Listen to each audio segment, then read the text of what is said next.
Hold the leg of mommy and daddy. Juma only and this okay, anybody I touch will stand up. Okay? But before then, Juma, can you tell us the name of the person you are here for? Who is giving you microphone? And say after me, ever be putting microphone. The name of your wife to be. Back up, please hand over the microphone. You are here because of who? Priscilla Joke Ojo. Mo bebe fe. Mo bebe fe. Mo bebe fe. Show bebe, mo bebe. Mo bebe fe. When I ask you, you say mo bebe fe. Show bebe fe. Priscilla Ojo Joke abi o bebe fe. Mo bebe fe. Again. Mo bebe fe. When I now touch you, if I don't touch you, no stand up. Jeje lajo ko lo bebe yi o.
Tani Presido, Iyabo Ojo. Tani Presido, Iyabo Ojo. Iya Iyawo, Lodi. Iya Iyawo, Lodi. Oye ṣàkó sí wọn, oye ṣàkó sí wọn. Mo ti ṣàkó pé ṣàkó sí wọn. Mo ti ṣàkó pé ṣàkó sí wọn. Oya bùgà wọn, oya bùgà wọn.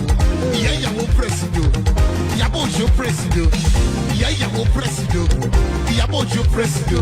Yeah, sọ pé Lodi, yeah, Lodi. Ọmọ sí beauty, Mama Prissy, Queen Mother. Iya Iyawo tuntun nene. Iya Iyawo